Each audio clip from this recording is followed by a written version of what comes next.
Hello, student. Hope so you are good by the grace of good. I am also good, and welcome back on uh, Best Sophia Nursing channel. And today I would like to share with you epistaxis.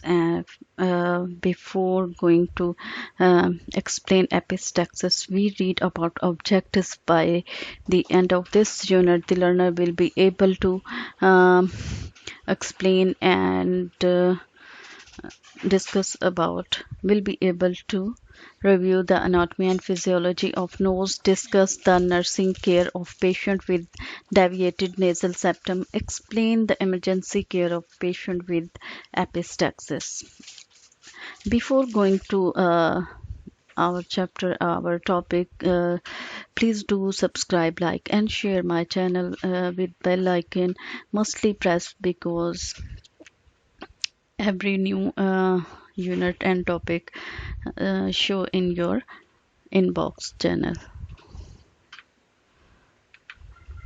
First of all हम लोग देख लेते हैं anatomy क्या है। External anatomy को अगर हम लोग देखते हैं, डिस्क्राइब करते हैं, तो इसको न्यूमेरिकल डिवाइड कर दिया गया है। जैसे कि आपको यहाँ पे न्यूमेरिकल नज़र आ रहा है, उसी को हम लोग डिस्कस कर लेते हैं, उसी को देख लेते हैं। नंबर 1 अगर बात करते हैं, सामने आपको नज़र आ रहा है नेजल बोन को ये डिस्क्राइब कर रहा है, बता रहा है। नंबर 2 पे सेप्टल कार्टिलेजेस हैं, ये बोथ साइड पे बायलैटरल होते हैं, बोथ साइड पे कार्टिलेजेस मौजूद होते हैं। और अगर हम लोग देखते हैं नंबर 3 पे भी कार्टिलेजेस हैं, नंबर 4 पे जो हैं ग्रेटर अल्नर कार्टिलेजेस हैं, लैटरल क्रश से बोला जाता है। 5 पे जो है ये नोस्ट्रल है, जिसे हम लोग फाइब्रोफैटी टिश्यू के साथ ये एरिया बना होता है। और अगर 6 पे हम लोग देख रहे हैं तो ये बोथ आपको नज़र आ रहे हैं 2 माइनर अल्नर कार्टिलेजेस हैं। और 7 पे यहाँ पे जो नीचे आपको नज़र आ रहा है कलर से भी इसको डिवाइड कर दिया गया है, इनकी डिवीजन कर दी गई है ताकि इजी हो जाए एनाटॉमी को देखते हुए देखना आपके लिए। और नंबर 7 पे अगर हम लोग बात करते हैं तो मिडल क्रश आता है, बिल्कुल इन बिटवीन नेजल हमारे आता है। फिर अगर 8 पे देखते हैं फुट पैलेट आ जाता है और नेजल सेप्टम आ जाता है, जो कि डिवाइड करता है हमारी नोस्ट्रिल को। हमारे जो बोथ होल बने हुए हैं नेजल को, उसको क्या कर रहा है ये सेप्टल कार्टिलेजेस डिवाइड कर रहे हैं।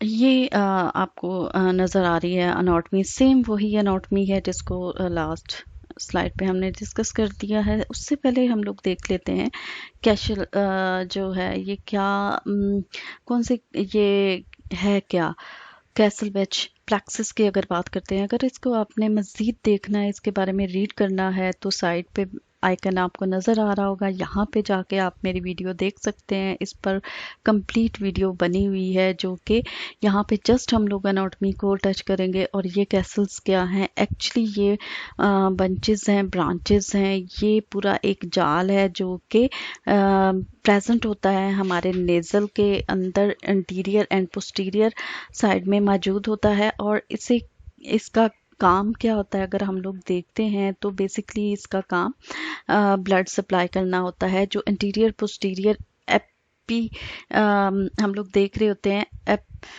एथमोइडल आर्टरी होती है और सिफनॉइड जो आर्टरी होती है, यहाँ से जो है ये इनसाइड द स्कल्स ये होल ओपन हो रहे होते हैं और यहाँ से सप्लाई जो है हो रही होती है, आर्टरी यहाँ से गुजर रही होती है।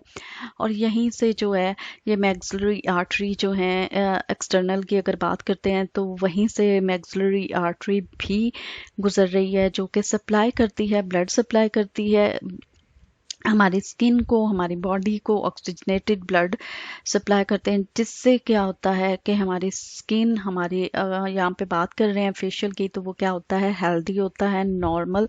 हम लोग जो लाइफ स्पेंड कर रहे होते हैं वो ऑक्सीजनेटेड ब्लड सप्लाई की वजह से ही हो रहा होता है। और अगर डेड हो जाते हैं या कोई इंजरी आ जाती है, वहाँ पे वेसल्स या आर्टरी रप्चर हो जाती हैं, तो वो रीज़न बनती है किसी भी कॉज की, किसी डिजीज की। और यहाँ पे जो बात कर रहे हैं, अगर ये आर्टरीज के अंदर रप्चर हो जाता है, कोई इंजरी आ जाती है, तो वो रीज़न बनता है एपिस्टेक्सिस का।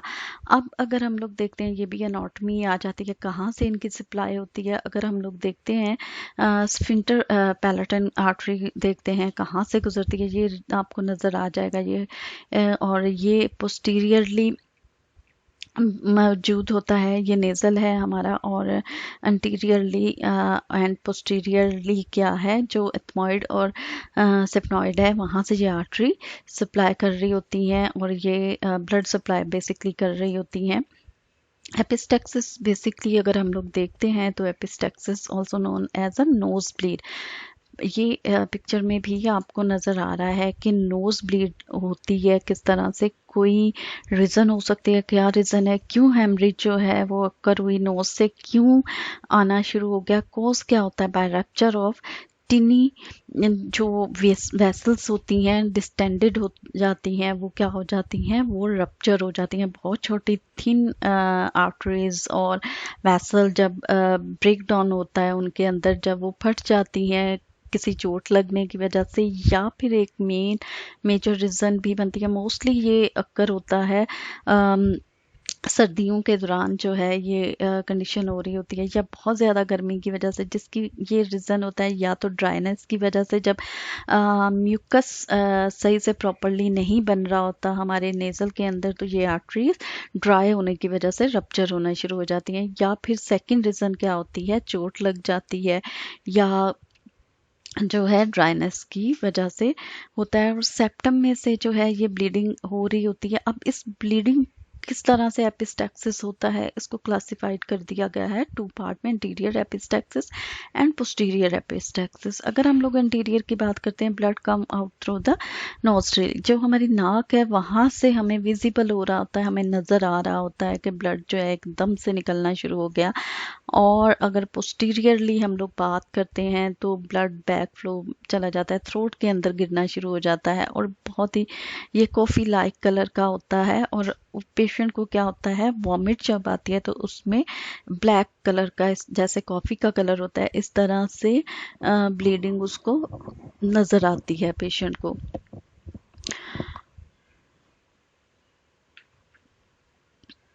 सेम ये यहाँ पे ये बताया गया है कि contribute majorly cases occur at the weather, जो मैंने आपसे बात की थी कि किस तरह से ये होता है। जो पोस्टीरियरली और इंटीरियरली क्या होता है कि वेसल्स रप्चर होने की वजह से क्या होती है, ब्लड सप्लाई होना शुरू हो जाती है, ब्लीडिंग होना शुरू हो जाती है। और ये पोस्टीरियर है, लास्ट हम इसको रीड आउट कर चुके हैं।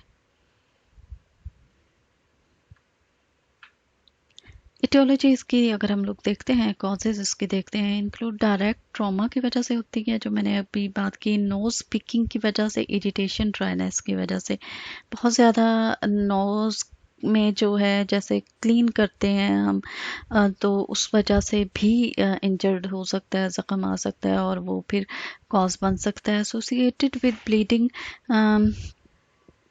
दिस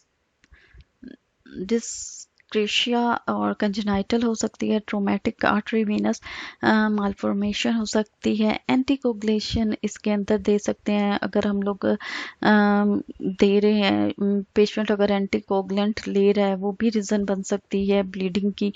अब मोस्टली लोग जो है एंटीकोगुलेंट ले रहे होते हैं हार्ट डिजीज़ के अंदर, कि उनका ब्लड बहुत ज़्यादा थिक हुआ होता है, क्लोटिंग हो रहा होता है, या आफ्टर जो है ये डिलीवरी के अंदर भी कुछ होता है, वेनस अगर आर्ट्रियो वेनस मालफॉर्मेशन होती है, यानी कि इसके अंदर अगर प्रॉब्लम हो जाती है, वेरिकोज वेन्स हो जाती हैं, उसमें भी एंटीकोगुलेंट मेडिकेशन दी जाती है, जो कि रीज़न बनती है थिन ब्लड की ब्लीडिंग की रीज़न बनती है।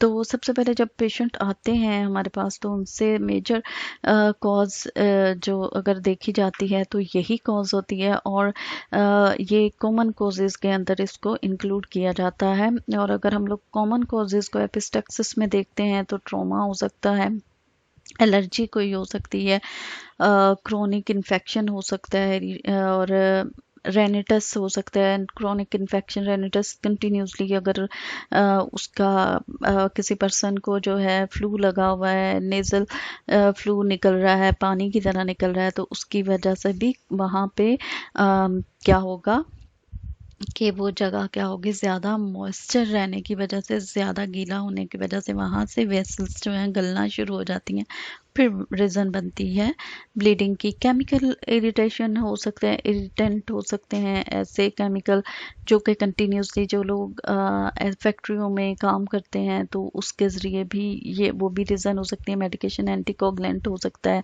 बहुत ज़्यादा ड्राइनेस, नेज़ल म्यूकस जो है लो ह्यूमिडिटी की वजह से, प्रॉपर उसको जो है ह्यूमिडिटी एक नॉर्मल जो होता है कि जितना नेज़ल को चाहिए मॉइस्चर वो नहीं, उससे बहुत ड्राई हो जाता है। ज़्यादातर ये उन एरिया में होता है जहाँ पे बहुत ज़्यादा गर्मी होती है और बहुत ज़्यादा सर्दी वाले इलाकों में भी हो सकता है। डेविएशन ऑफ नेज़ल सेप्टम या फिर सेप्टल परफ्यूजन भी हो सकता है। ब्लीडिंग जो है पॉलिप की वजह से भी हो सकती है कि कोई सिस्ट है, कोई इस तरह का सेप्टम के ऊपर जो है पॉलिप बन गया है।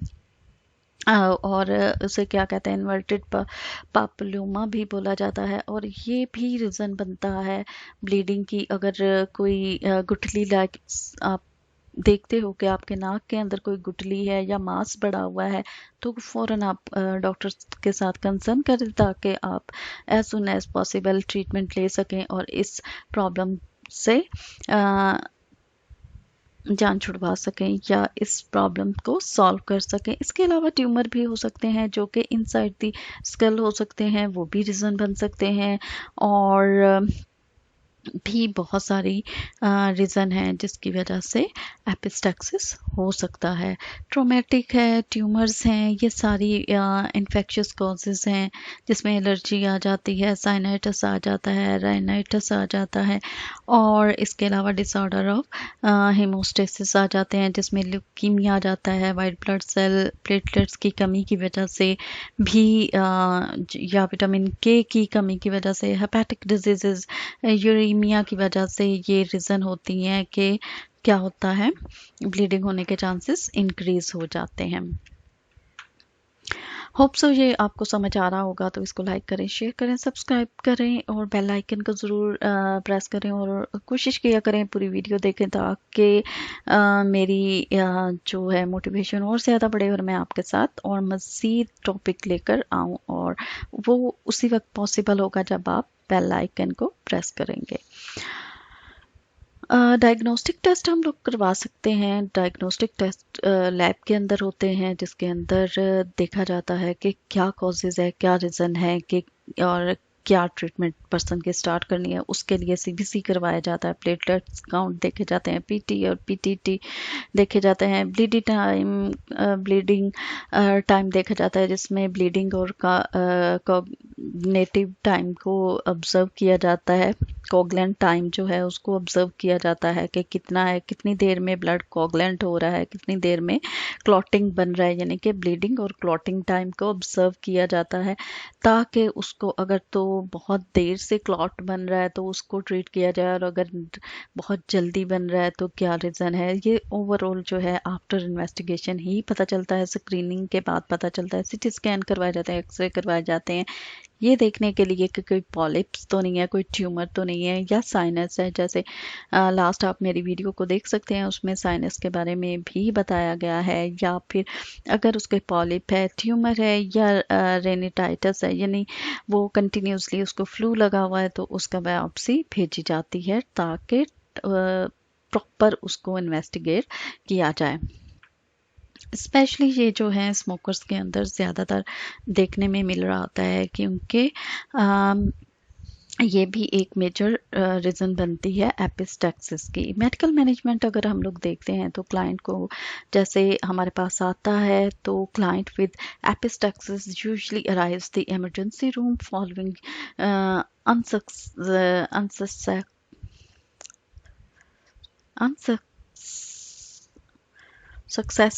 unsuccessful attempt to stop the bleeding, signs of airway obstruction. The goal of treatment are to maintain, क्या गोल होता है कि उसके हम लोग जो है उसकी ब्लीडिंग को रोकने के लिए first of all airway clean किया जाता है क्योंकि ब्लड जो है एयरवे में जा सकता है, उसके लंग्स में जा सकता है जब ब्लीड कर रहा है। पोस्टीरियरली एपिस्टैक्सिस हुआ है तो वो ब्लीड कर सकता है। स्टॉप ब्लीडिंग के लिए इमरजेंसी केयर दी जाती है। सबसे पहले आइडेंटिफाई किया जाता है कॉज क्या है, और उससे पहले भी क्या किया जाता है कि ब्लीडिंग को रोका जाए, प्रिवेंट किया जाए रिकरेंस को, कि क्या ब्लीडिंग क्यों हो रही है।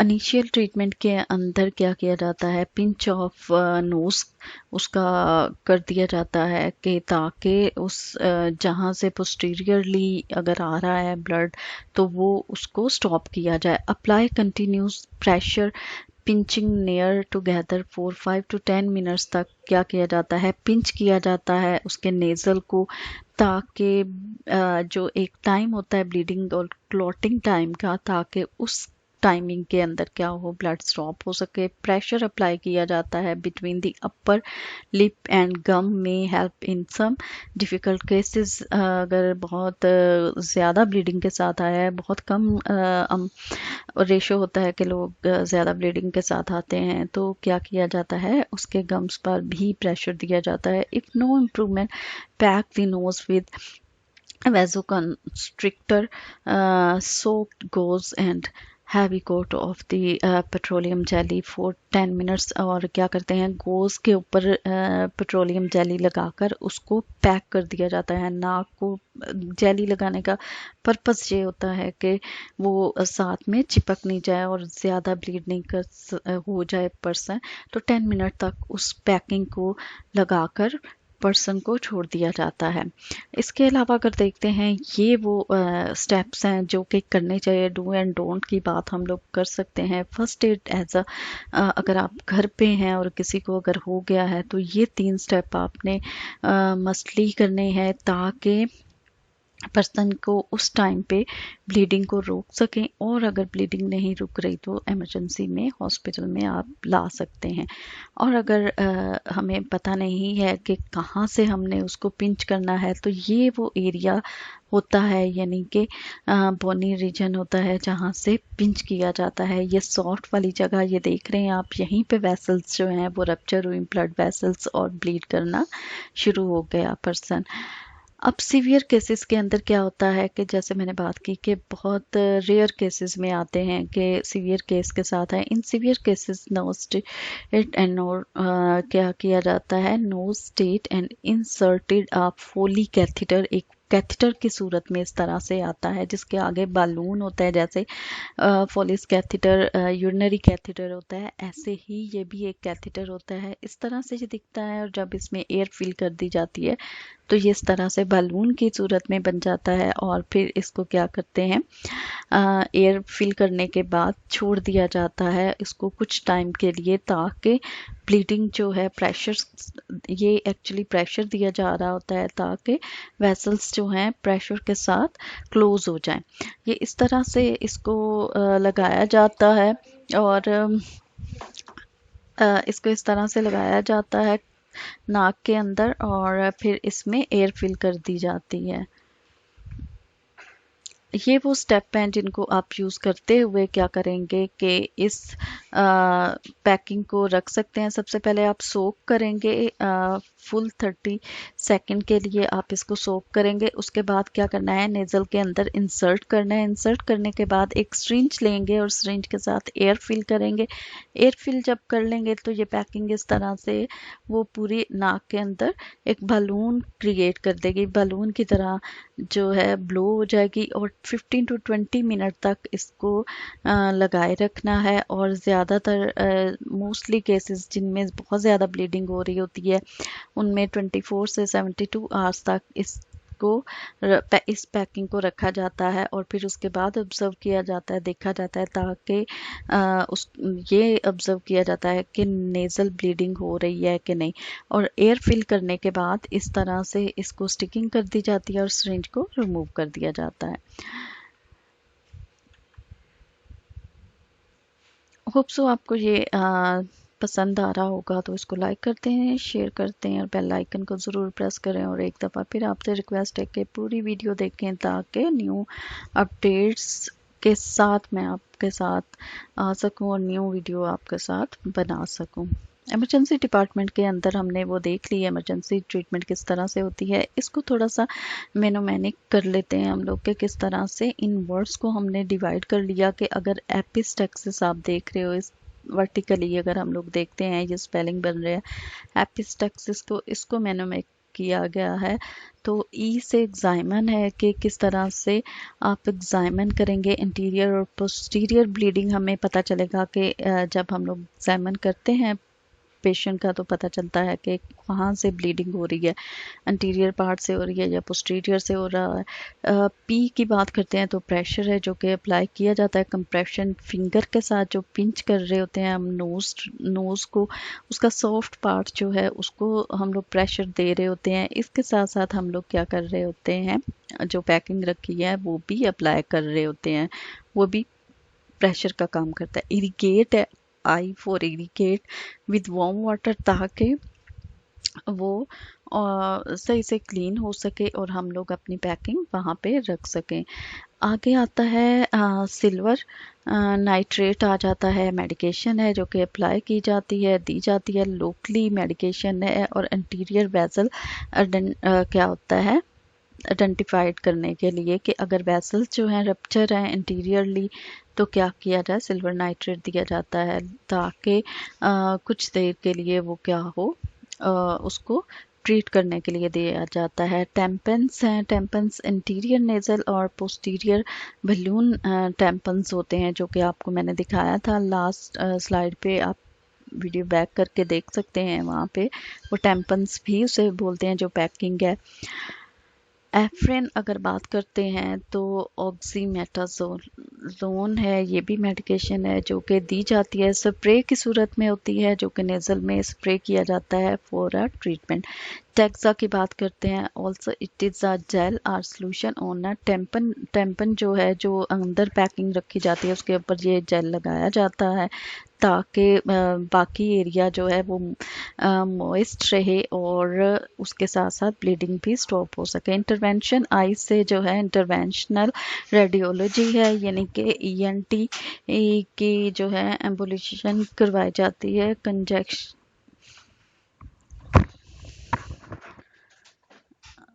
Contact intervention radiology for embolisation in conjunction with ENT surgeon. ये सर्जन जो हैं ये टेक्निक यूज़ कर रहे होते हैं रेडियोलॉजी की के प्रॉपर देखने के लिए कि कोई ट्यूमर तो नहीं है, कोई सिस्ट तो नहीं है, उसमें ये इन्वेस्टिगेशन किए जाते हैं। और लास्ट जो होता है अगर पॉलिप है या ट्यूमर है तो सर्जिकल जो एस से शो हो रहा है कंसंट्रेशन है जो कि ईएनटी सर्जन इसको करते हैं। और ये हाई रिस्क ब्लीडिंग के अंदर होता है, जब बहुत ज़्यादा ब्लीडिंग हो रही होती है उस सूरत में सर्जरी की जाती है कि आफ्टर इन्वेस्टिगेशन अगर पॉलिप है या ट्यूमर है तो वो डिसाइड किया जाता है कि इसकी सर्जरी होगी। होप सो आपको ये समझ आ रही है और इसको किस तरह से आप नर्सिंग मैनेजमेंट के अंदर अप्लाई करेंगे, किस तरह की ये पैकिंग होती है। इस तरह से पैकिंग्स जो है वो आपको मार्केट में मिलेंगी और किसी भी इमरजेंसी डिपार्टमेंट के अंदर आपको मिल सकती है। और कौन कौन सी नर्सिंग मैनेजमेंट के लिए नीड होती है, हमें ग्लव्स पहनेंगे आप लोग, किडनी ट्रे चाहिए होता है, बेसन चाहिए होता है, ग्लव्स चाहिए होते हैं, हमें गोज़ चाहिए होते हैं ताकि उसको क्लीन कर सकें, और कॉटन स्वैप चाहिए होता है। ओवरऑल चीज़ें ड्रेसिंग की जो हैं आपके पास होनी चाहिए ताकि प्रॉपर आप पेशेंट को ट्रीट कर सकें, मैनेज कर सकें।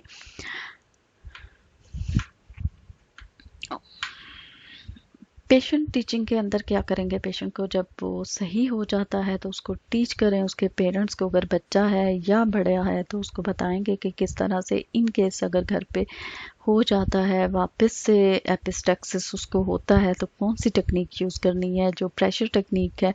और डिस्कस करेंगे way to prevent nose bleeding के, किस तरह से नोज़ ब्लीडिंग को कंट्रोल किया जाता है और कौन से मेथड यूज़ किए जाते हैं। Hope so you are better understand. और मेरे चैनल को सब्सक्राइब कर दें, लाइक करें और शेयर करें और बेल आइकन को ज़रूर ज़रूर ज़रूर प्रेस करें ताकि न्यू अपडेट सबसे पहले आप तक पहुंचे। तो मिलते हैं हम अपने नेक्स्ट टॉपिक के साथ, जब तक दें सोफिया को इजाज़त और thank you so much for watching.